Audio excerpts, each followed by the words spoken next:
뉴스 아나운서가 하루는 생기 있게 큰 목소리로 이렇게 이야기를 시작했습니다. 좋은 소식이 있습니다.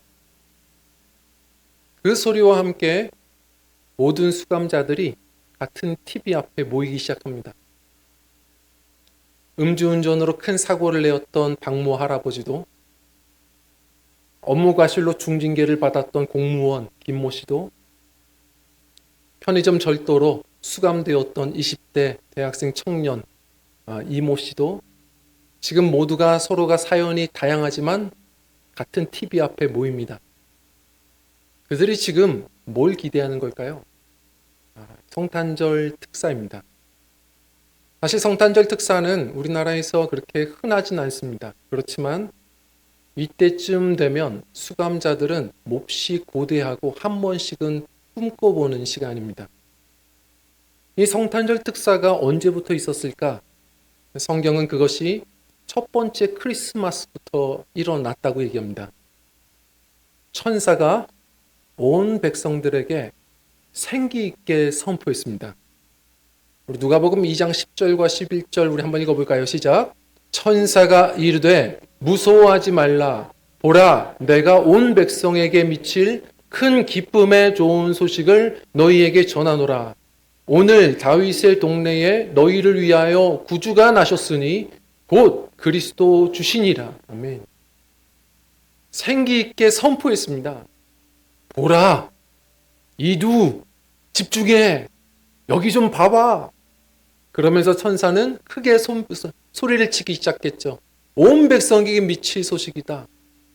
이제 성탄절 특사가 시작된다. 하나님께서 너희들에게 특별 사면권을 발부하셨다. 큰 기쁨의 소식이다. 선포했습니다. 그 특별 사면권은 무엇인가요?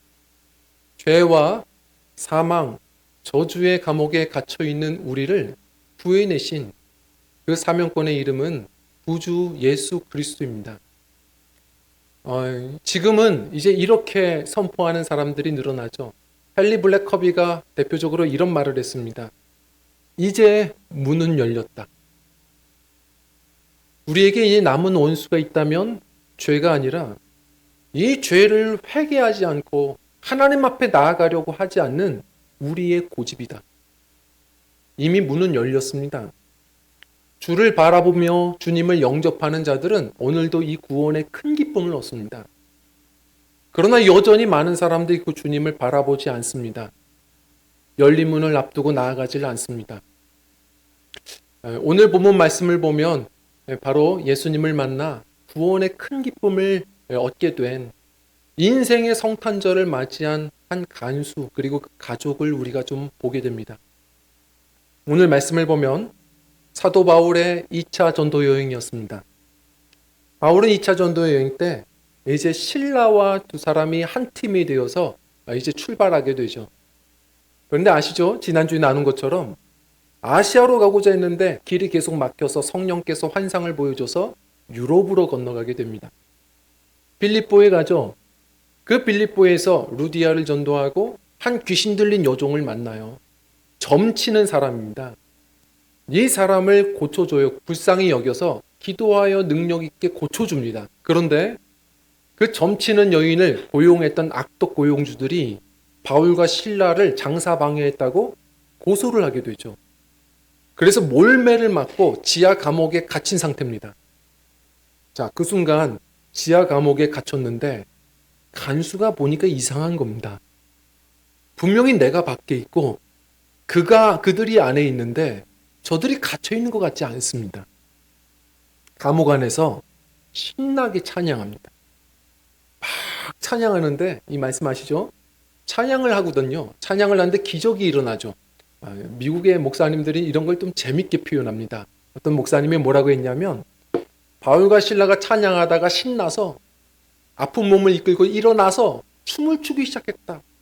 빙글빙글 돌며 춤추며 박수치며 노래하기 시작하는데 하나님이 그 모습을 보시고 너무 기뻐서 하나님도 일어나 덩달아 춤추셨다. 춤추시다가 너무 신나셔서 한 번은 발을 쿵 하고 구르셨는데 그 진동이 임하여 결국 지진이 일어났다. 멋있는 표현이죠. 정말 찬양하는 가운데 지진이 일어나요. 갑자기 감옥이 막 흔들리기 시작하더니 착고도 풀리고 옥문도 열립니다. 이런 기적이 일어났죠. 근데 그 순간 간수가 잠시 졸다가 너무 깜짝 놀라서 일어나 그 옥 앞으로 가봤더니 옥문이 이미 열려 있습니다. 아, 도망갔구나. 난 이제 끝났구나. 자결하려는 그 순간에 그 안에서 캄캄한데 목소리가 들립니다. 그러지 마시오. 우리 어디 안 갔어. 그 바울과 실라가 고스란히 있는 걸 보고 깜짝 놀라서 그 앞에 엎드리죠. 그리고 바울의 이 복음을 듣게 됩니다. 그리고 그 간수와 그 가족은 구원의 큰 기쁨을 얻었다고 말을 합니다. 그 기쁨을요. 저는 묻고 싶습니다. 우리는 예수님을 믿는데도 불구하고 가끔은 그 기쁨을 놓치고 살 때가 참 많습니다. 성탄절입니다. 이 절기 앞두고 우리는 어떤 기쁨을 구하며 사나요? 선물의 기쁨도 아니고 연애의 기쁨도 아니고 연말 보너스의 기쁨도 아닙니다. 우리에게 진정한 큰 기쁨, 약속하신 그 기쁨은 오직 우리의 특별 사명권, 바로 예수 그리스도인 줄 믿으시길 바랍니다. 예수 그리스도입니다. 우리는 예수님을 분명 믿는데도, 우리가 이렇게 예배하는데도 왜 우리는 이 간수의 큰 기쁨을 놓치고 살지?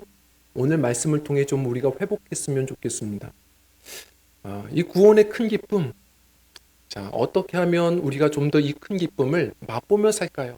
어떻게 하면 세상 가짜 기쁨, 작은 기쁨들로 허기짐을 채우며 살아가는 것을 멈출까요? 어떻게 하면 이 기쁨을 맛보며 삽니까? 우선 첫 번째로는요, 우리 한번 읽어보겠습니다. 같이 읽겠습니다. 시작.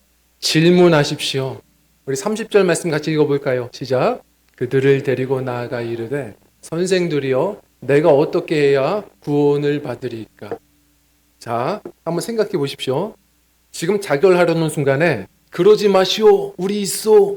결국은 바울과 실라가 그 간수를 살려줬습니다. 그 앞에 엎드렸어요. 자, 엎드려서 이 간수가 먼저 최초로 했던 말이 뭘까요? 한번 상상을 해보는 겁니다. 성경을 제외하고 우리 상식선에서 어떤 말들이 나왔을까를 한번 생각해 보십시오. 이 사람은 뭐라고 얘기했을까? 먼저 주여라고 말합니다. 주여. 우리 선생들이여 라고 말하지만 이게 원어로 보면 주여예요. 주여. 너무 놀란 겁니다. 엎드려서 주여 했어요. 그러면 상식선 안에서 무슨 대화가 있을지 대충 우리는 예상이 됩니다. 물론 우리 성도님들마다 성향이 달라서 다양한 멘트가 있을 수 있겠죠. 예를 들어서 좀 감성적인 분들은 제가 아침엔 죄송했습니다. 제가 착고도 채우고 모질게 대했던 건 제 직책상 어쩔 수 없는 일이었는데 용서해 주십시오. 혹은 제가 죽을 뻔했는데 저를 살려주셨습니다. 은인이십니다. 감사합니다. 혹은 이성적인 분들은 오히려 질문할 겁니다. 아니, 문이 열렸는데 왜 거기 계세요? 어떻게 안 나가실 수가 있으세요? 뭐 다리가 저리신 거예요? 타이밍을 못 찾으신 거예요? 뭐 다양한 질문으로 궁금한 걸 못 견뎌서 질문을 할 겁니다. 자, 이 정도가 우리가 머릿속에서 생각할 수 있는 상식입니다.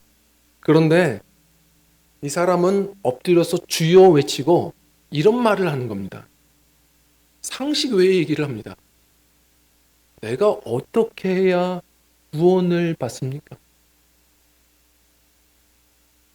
이 대사가 왜 갑자기 나오는 겁니까? 너무 생뚱맞은 얘기를 하는 겁니다.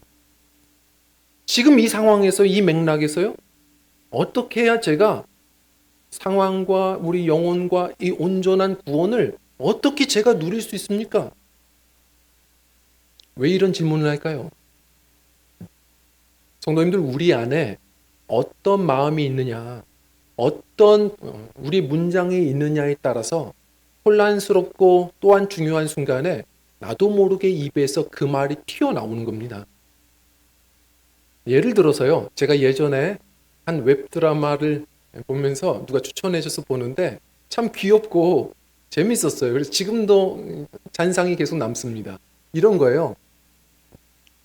잘생긴 박보검 씨. 그 박보검 씨가 아시죠?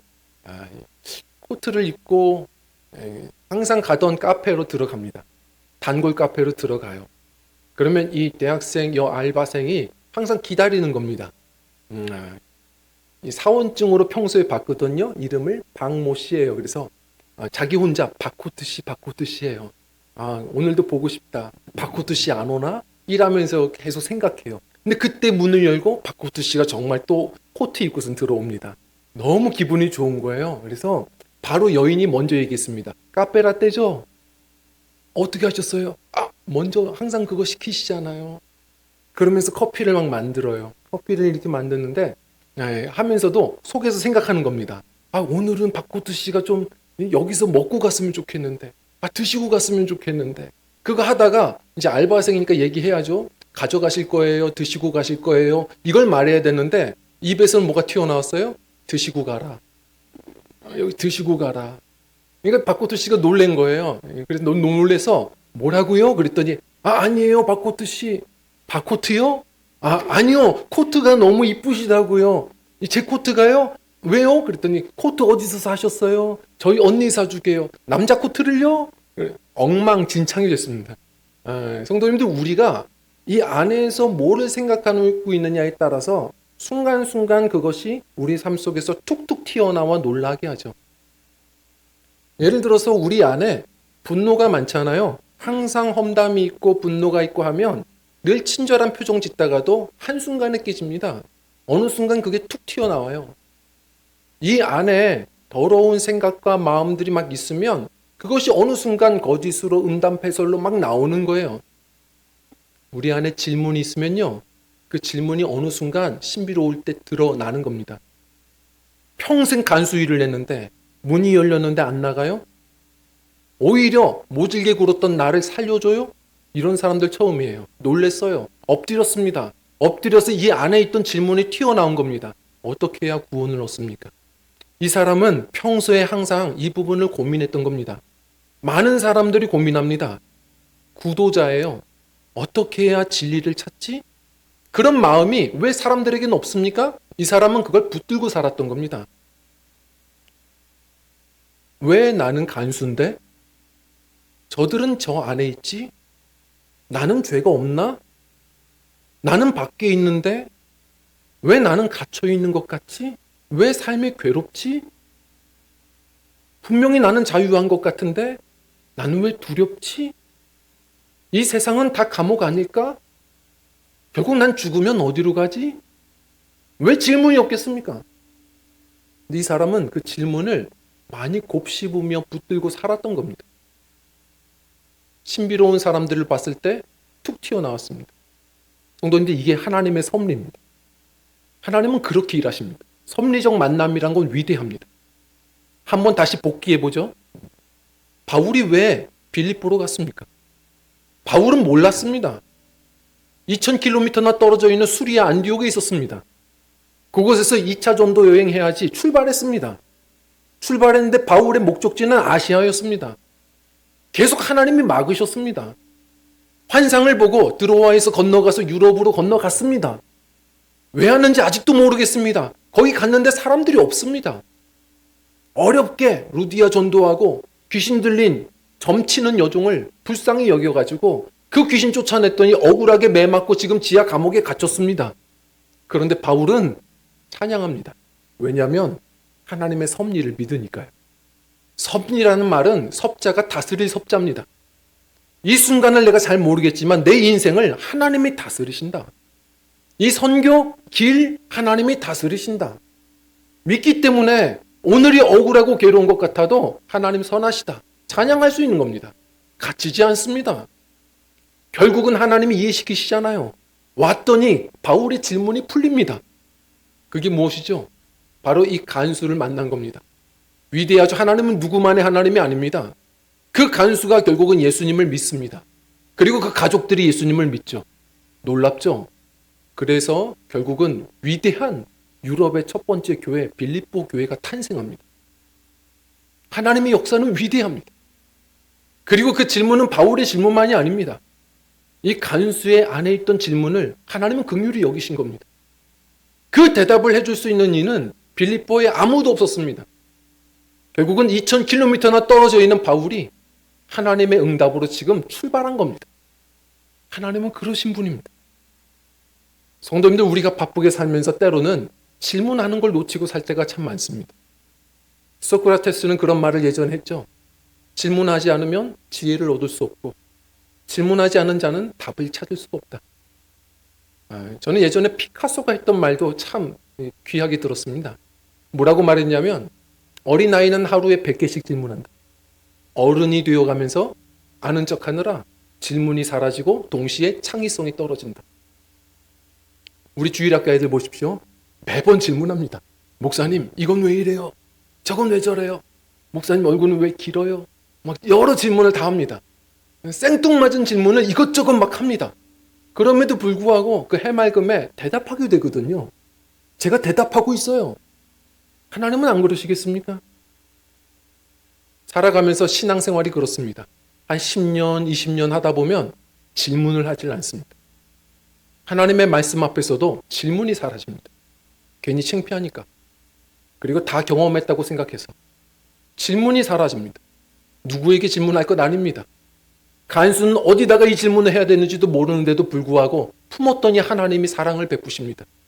우리 믿음의 사람들, 우리 인생의 문제를 만났을 때에도 아는 척하지 말고 대답은 하나님이 하시는 겁니다. 하나님 앞에 무릎 꿇으셔야 됩니다. 질문하셔야 됩니다. 내 삶 속에 어떤 진리에 대한 고민이 와도 말씀에 대한 어떤 의문이 있어도 그거를 숨기지 말고 질문하셔야 됩니다. 말씀으로 대답하실 겁니다. 우리 인생은 무엇이냐? 매 순간 우리의 역할은 하나님 앞에 물음표를 드리는 겁니다. 그럴 때 하나님은 사랑으로 느낌표를 주시는 겁니다.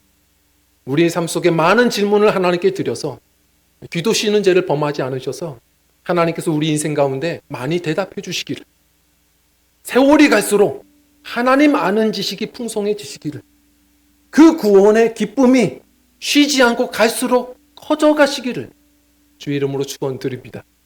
그리고 두 번째로는요, 우리 함께 읽겠습니다. 시작. 믿으십시오. 우리 31절 이제 바울이 대답합니다. 같이 읽겠습니다. 시작. 이르되 주 예수를 믿으라. 그리하면 너와 네 집이 구원을 받으리라 하고, 바울 사도가 이야기합니다. 믿어라. 왜 우리가 기쁨을 잃느냐? 성도님들, 우리가 지금 믿는다고 말하지만 성도가 제일 힘들어하는 게 믿는 일입니다. 믿는 게 참 쉽지 않습니다. 믿음을 잃을 때 구원의 기쁨도 잃어버리는 겁니다. 다윗도 시편 51편에 보면 구원의 기쁨을 회복시켜달라고 구하지 않습니까? 구원의 기쁨을 놓치며 살아갑니다. 믿으셔야 돼요. 그런데 무엇을 믿느냐가 매우 중요합니다. 제가 어제도 주례를 마치고 예식 마치고 돌아오는데 한 청년이 문자를 줍니다. 목사님, 내일 저희 주일 찬양팀, 주일 예배 찬양팀 회식이 있습니다. 기억하시죠? 이거 준비해야 되는데 기억하시죠? 답변을 했죠. 기억하지. 날 못 믿나? 그래서 웃음 표시를 보냈어요. 그랬더니 답변이 왔습니다. 크크크크크. 네, 못 믿어요. 크크크크. 그래서 이야기했습니다. 참 좋은 제자군. 잘 배웠네. 예수님만 믿게 했습니다. 우리가 믿어야 될 대상은 주 예수를 믿는 겁니다. 예전에 성처 스님이 그런 얘기를 했습니다. 중에게 속지 말라. 무슨 말입니까? 많은 사람들이 유명한 중들 따라다니다가 오히려 불도를 깨닫지를 못하더라는 겁니다. 교회가 더 들어야 됩니다. 유명한 부흥사, 목사, 우리가 너무 따르다가 믿고 신뢰하다가 우리는 진짜를 놓칩니다. 이 여행할 때의 이 깃발들인 겁니다. 깃발들만 보다가 풍경들을 놓치는 겁니다. 우리 예수 그리스도를 바라봐야 되거든요. 사람은 순간순간 사용될 수 있습니다. 그러나 우리가 정말 믿어야 되는 대상은 유일하다는 겁니다. 주 예수를 믿으셔야 됩니다. 왜 기쁨을 잃어버릴까? 자꾸 딴 거 믿는 겁니다. 예를 들어서 바울 사도가 이렇게 말하는 거거든요. 주 예수를 믿어라. 우리 예수님 믿잖아요. 그런데 뭐라고 표현하냐면 주 예수를 믿으라고 표현해요. 여기서 주 예수가 참 멋있는 말입니다. 이제 원어를 보면 이게 흥미로워요. 먼저 이 간수가 뭐라고 물었는데요. 선생들의 원어로 주여, 주여 어떻게 해야 제가 구원을 받습니까? 바울이 그것에 대답하는 겁니다. 우리가 주라고? 아니야. 여기 정관사를 써요. 오직 주는 예수님이야. 오직 예수님만 믿어야 돼. 너의 인생의 주인은, 구원의 주인은 오직 예수님이야. 그 예수님이 너의 인생의 주인이 될 때 너는 구원받을 거야. 놀라운 이야기를 합니다. 예수님이 주인이에요. 오직 주님만 우리를 구원의 기쁨을 주시는 분이십니다. 예를 들어서요, 많은 분들이 여기서 오해를 합니다. 어떤 분들은 예수님 믿으면서도 돈의 말을 따라요. 돈을 통해서 있고 없고에 따라서 기쁨이 왔다 갔다 합니다. 그게 줍니다. 그건 없을 때도 있어요. 그러나 내 기쁨이 사라지지 않은 이유는 여전히 나의 신실하시고 선하신 주가 있으시거든요. 이게 성도입니다. 돈은요, 우리를 편하게 해줄 수 있고요. 잘 사용하면 그게 선교일도 되고 너무 좋습니다. 그런데 주는 아니에요. 돈은 무덤까지는 인도할 수 있어도 우리를 무덤에서 건져낼 힘은 없습니다. 사람도 그런 겁니다. 어떤 사람도 그 사람을 무덤을 대신 파줄 수는 있습니다. 무덤에서 건져낼 힘이 없습니다. 부활의 주, 생명의 주, 우리의 인생의 주인은 선하신 분 예수님밖에 없다. 그 예수님을 믿을 때, 그 예수님 내 인생에서 믿을 때 바울처럼 갇혀도 기쁜 겁니다. 그게 믿음입니다. 기쁨이죠. 우리 주님을 오해하시지 않아야 됩니다. 예를 들어서 개를 키우시는 분들은 알 겁니다. 개를 키우면 이 개를 산책을 보냅니다. 같이 산책을 갔다 와요. 그러면 어떡하시죠? 개를 씻깁니다. 왜 씻기시나요? 개가 뽀송뽀송하게 살라고? 너 깨끗했으면 좋겠다고? 아닙니다. 그것만이 아니라 나에게 안기라고, 그리고 나와 함께 생활하자고 씻기는 겁니다. 우리 예수님께서 우리를 그의 보혈로, 주님의 보혈로 깨끗게 하신 이유는 착각하는 분들이 있습니다. 너 뽀송뽀송하게 살라고? 고상한 척하라고? 깨끗한 척하라고? 아닙니다. 이제 죄가 해결되었으니 나와 함께 살자 하시는 겁니다. 내가 너의 주인이다. 나를 따르라 하시는 겁니다. 다시 말해, 우리가 믿는다고 말하지만 굉장히 믿음이 추상적입니다. 정말 우리 예수님이 나의 주라면 나는 주님의 종으로 사셔야 합니다. 오늘 하루하루 주의 말씀을 귀히 듣고, 성도님들 먹고 마시는 거 걱정하시죠? 그 걱정은 종이 되시면요, 그 걱정은 주인의 몫입니다. 주님 앞에 맡기고 하루하루 말씀 따라 사는 것, 주님을 사랑하며 사는 것, 그것이 하루하루를 영생을 맛보며 사는 은혜요, 구원의 기쁨인 줄 믿으시길 원합니다. 오늘의 말씀은 이렇게 해서 나아갑니다. 결국은 이 간수가 너무 행복해서 어떻게 하죠? 용기를 내어 이 두 사람을 끄집어냅니다. 그리고 시냇가에 가서 그 피고름을 다 닦아줍니다. 그리고 나서 간밤이었는데 어떻게 하죠? 이제는 주님을 믿었어요.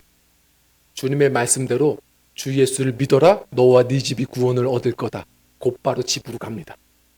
그래서 집으로 가서 바로 이 집 안에 있는 모든 사람들을, 잠자고 있는 사람들을 흔들어 깨우기 시작합니다.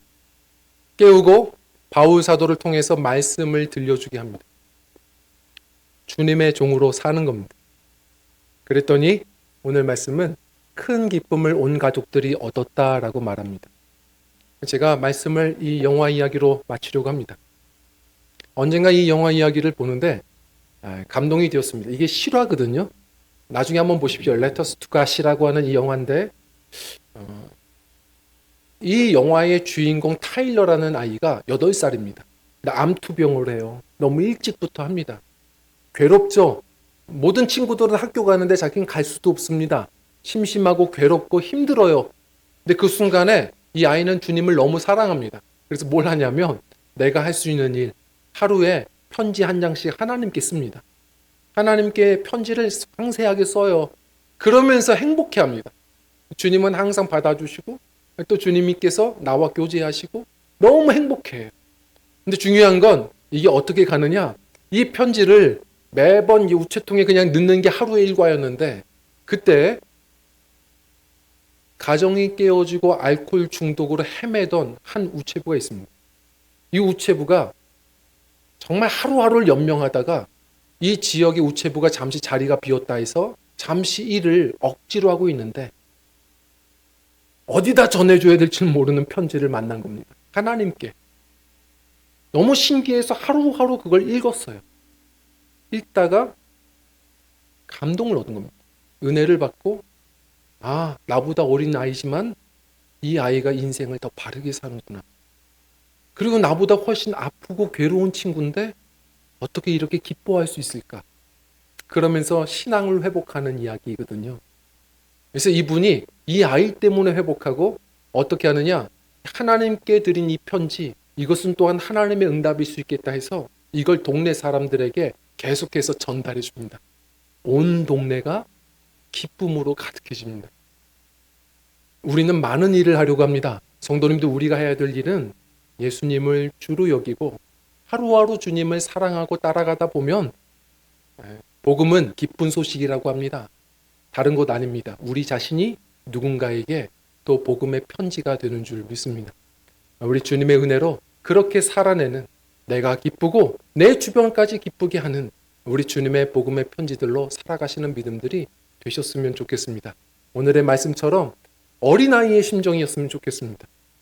자꾸 어른인 척하지 않고 우리 주님 앞에 항상 의문이 있을 때마다 질문하는 사람들, 하나님께 많은 답을 얻는 사람들, 그리고 주님이 주시는 어떤 것보다 그냥 주님 자신이 너무 좋아서 안기는 사람들, 우리 주님을 가까이 하는 믿음들이 되셔서 이 한평생 나그네의 여정이지만 항상 그 기쁨을 맛보시며 사시기를, 바로 우리 주님과 함께 그 영생을 맛보며 승리하며 살아내시는 믿음들 되시기를, 매 순간이 성탄절에 구원의 은총을 누리시는 저와 성도님들 되시기를 주 이름으로 간절히 축원드립니다. 우리 함께 찬양하고 기도하겠습니다.